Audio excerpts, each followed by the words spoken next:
What's going on, guys? It's Kai back here with another video, and today we finally know who we're playing in the playoffs, and it's going to be the Denver Nuggets again. And I think this is going to be an awesome series no matter what.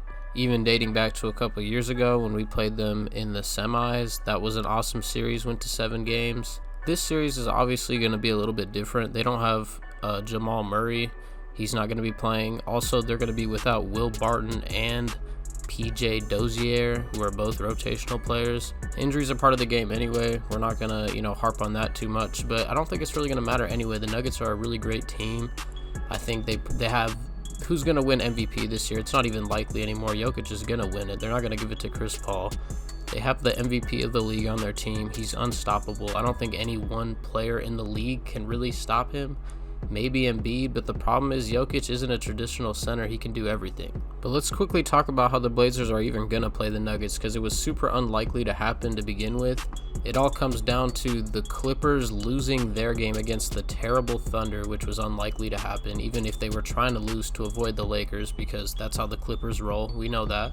And then secondly, the Lakers beat the Pelicans, and then the Mavericks lose too. It was so weird the way it happened, but we had to win our game to secure our spot anyway. We weren't worried about anybody else, and you could tell that after the first quarter, when we jumped out to a huge lead, the Nuggets weren't really tripping on winning the game. I mean, they didn't play their starters the second half really at all. They didn't really play Michael Porter Jr. at all. I think they were really trying to avoid the Lakers and the Clippers. They wanted to play us most likely, and that's fine. We want to play them too. I think the Blazers have a tremendous chance against the Nuggets in a series. Now let's get into the series. So I think the Nuggets, where they very clearly and obviously don't have the strength of the team that they had even going into the year, is their guards. Jamal Murray going down, obviously their second best player, is huge. It kind of opened up an opportunity for Michael Porter, which we'll talk about. But other than Jamal Murray, PJ Dozier also played 50 games. He's not going to be available.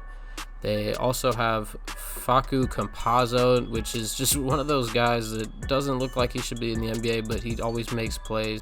Then they have Austin Rivers, who they brought in to be their Jamal Murray, who's not Jamal Murray. And then they have Monte Morris, who is okay. So I think that's pretty obvious that their guards are not going to be that great. We know who they have, we know what they're capable of, but this has got to be a series where Lillard and McCollum and Norman Powell all got to eat, and I think they will. I mean, there's no secret. You know what the Blazers are going to do. Everybody knows what they're going to do. It's hard to stop because of who we have personnel wise. We have huge centers who set hard screens and shooters that can shoot with literally no space at all. So it's going to work or it's not. And I think the Nuggets is a much better matchup for us than the Clippers were. So I'm kind of happy it worked out this way. However, we need to talk about their front court a little bit, because I think this is what's going to be the X factor for the Nuggets. I think it's pretty obvious that the Blazers are not going to stop Jokic. The best we can do is try to force him into playing defense. Make Nurkic really make him work on defense and tire him out a little bit. I mean, we know he's not the most athletic. He's much more conditioned than he was even when we played them in the series 2 years ago, I would say now, being at the MVP level that he's at. So I expect Jokic to go off, but their X factor has got to be Michael Porter Jr., especially considering they're not going to have all that scoring from not only Jamal Murray, but also Will Barton, Dozier, and we know in a playoff game it's going to take more than one guy in Jokic. So they also have some vets. They have Paul Millsap. I mean, they have JaMychal Green. Like, they have some solid guys that could have some good games against a historically poor defense in the Portland Trailblazers this year. They purposely didn't show everything in that previous game. It didn't mean anything for them. It didn't mean anything for them to show us anything. They were better off just playing Marcus Howard and these guys, Vlatko, Konchar, all these randoms, just so that we didn't see anything that they would show us in the playoffs. That's smart by Michael Malone, but I mean, we know what they're going to do. It's going to be Michael Porter getting shots. It's going to be Jokic running their motion offense. It's going to be a bunch of guys cutting. It's really going to come down to the Blazers really locking down on defense and paying attention and communicating.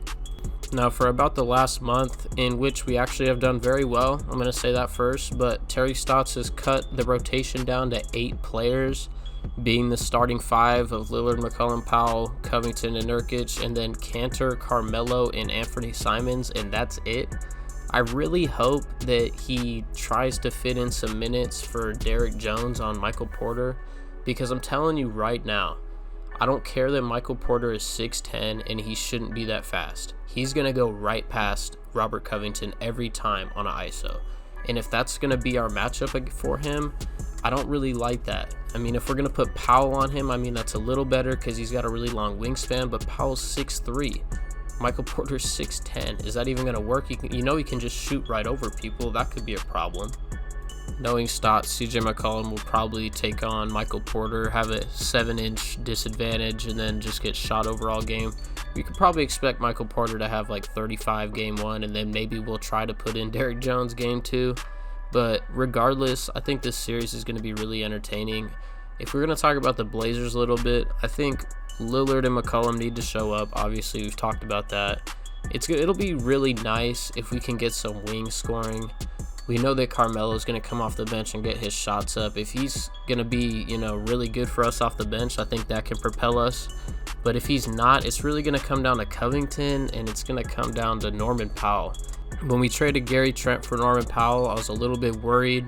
We knew what Gary Trent was. He's much younger. But Powell, if I'm being honest, has been one of the best midseason acquisitions the Blazers have made in a long time, in my opinion. This dude is basically everything Gary Trent was and more at this current point in their careers.